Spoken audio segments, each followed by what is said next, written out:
रख रहे हैं। मैं सबसे पहले अध्यक्ष जी आपको और आपके साथ साथ सभी चुने हुए सांसदों को मैं बधाई और शुभकामनाएं देना चाहता हूं। साथ ही साथ मैं सबसे पहले देश के उन सभी समझदार और ईमानदार मतदाताओं को धन्यवाद जिन्होंने लोकतंत्र को एक तंत्र बनाने से रोका।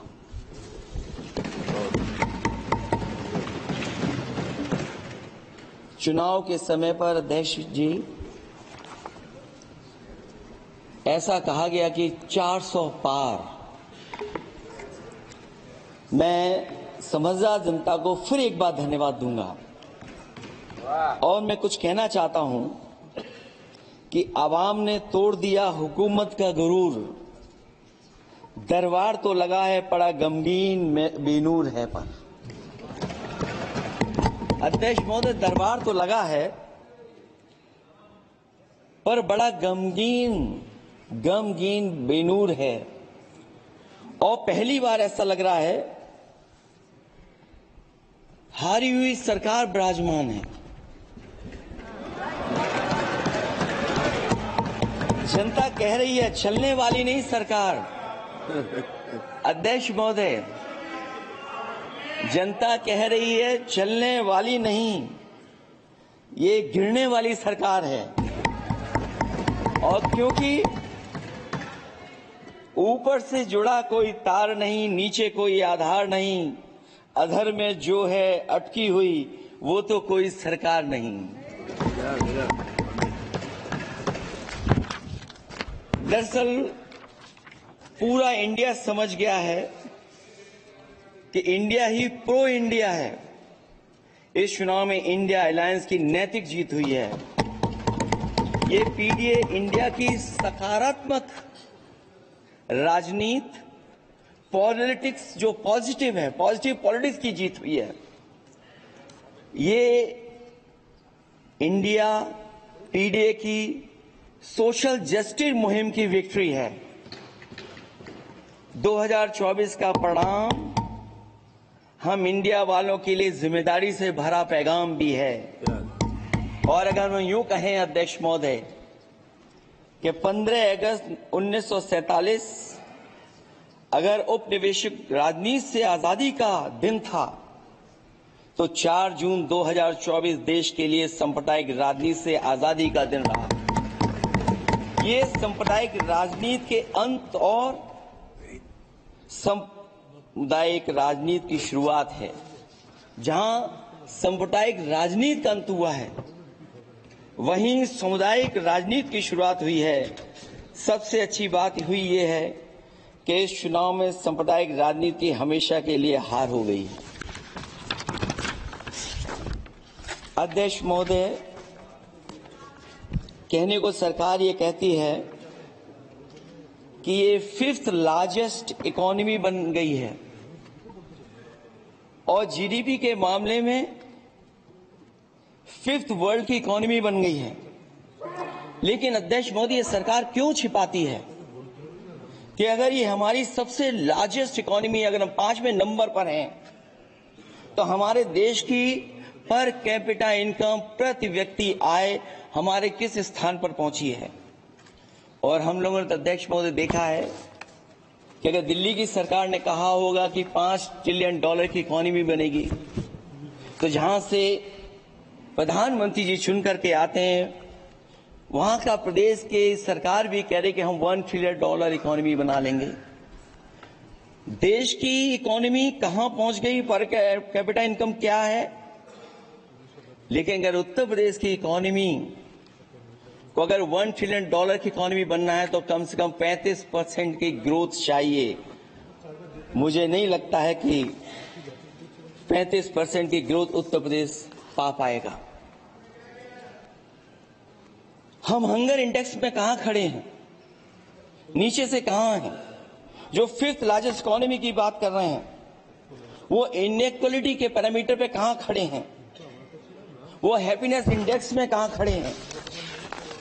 और जो लोग चुनाव को अपने तरीके से मोड़ते हैं। मैं उन्हें कहना चाहता हूं कि अध्यक्ष महोदय, इस चुनाव के परिणाम ने तोड़ने वाली राजनीति को तोड़ दिया है और जोड़ने वाली राजनीति की जीत हुई है। इस चुनाव में धन छल बल की नकारात्मक राजनीति की शिकस्त हुई है। ये चुनाव जो देश का हुआ, ये सकारात्मक राजनीति का नया दौर शुरू हुआ है।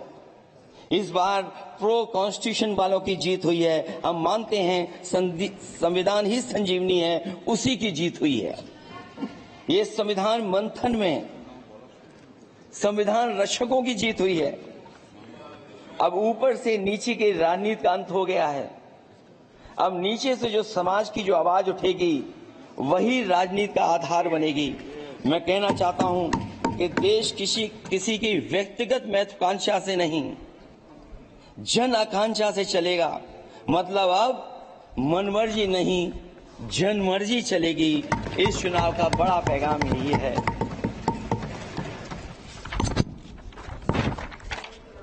अध्यक्ष महोदय,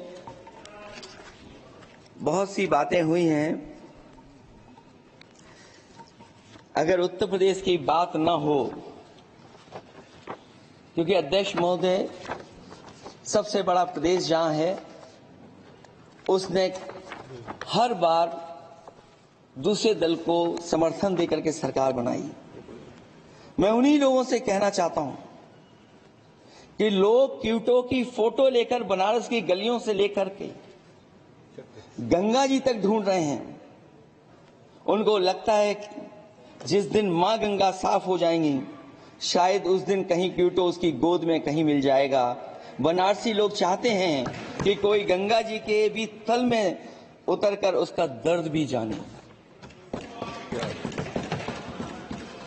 उत्तर प्रदेश की जनता का बस यही आग्रह है कि जिस गंगा जल को हाथ में लेकर सच कहने की कसम खाई जाती है, कम से कम उस गंगा जल से तो झूठ न बोला जाए।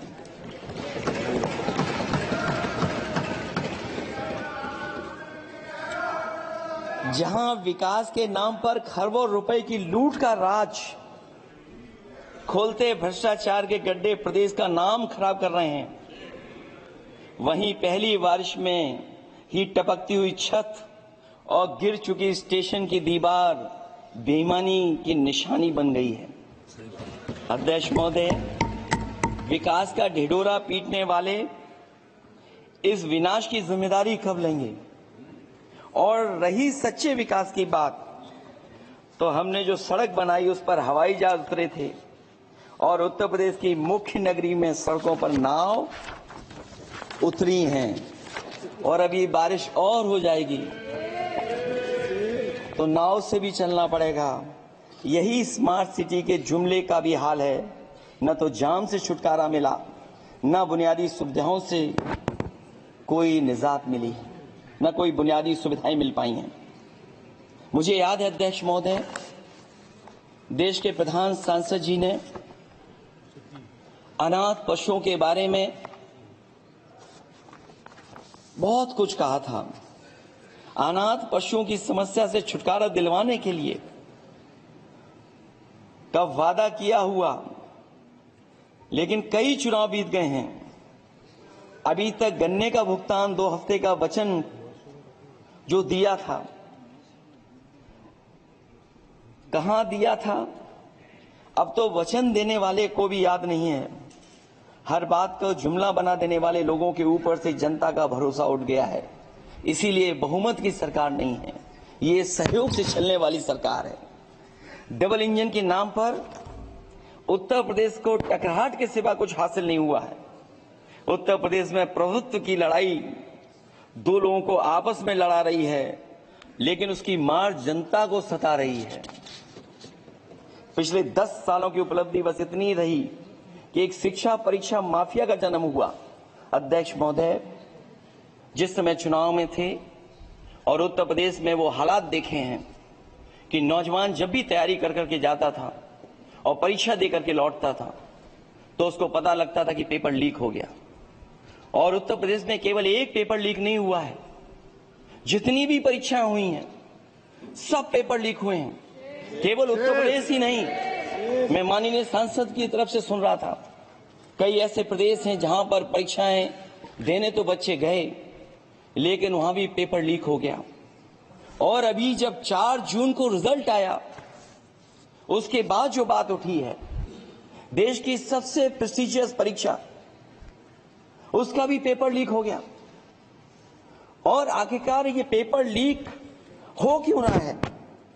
सच्चाई तो ये है कि ये सरकार पेपर लीक इसलिए करा रही है कि सरकार नौकरी नहीं देना चाहती, रोजगार नहीं देना चाहती, उन नौजवानों का भविष्य नहीं बनने देना चाहती। पिछले 10 सालों की उपलब्धि बस इतनी रही है कि एक शिक्षा परीक्षा माफिया का जन्म हुआ है, जिसने तथाकथित अमृत काल में युवाओं के भविष्य की आशाओं को ही जहर दे दिया है। जो सरकार उम्मीद को मार दे, वह न तो वर्तमान को सुधार सकती है, न भविष्य को संभाल सकती है। सरकार आशा का प्रतीक होनी चाहिए, निराशा का नहीं। और चलिए इस बीच बड़ी खबर का रुख करेंगे। भाषण का अंश हटाने पर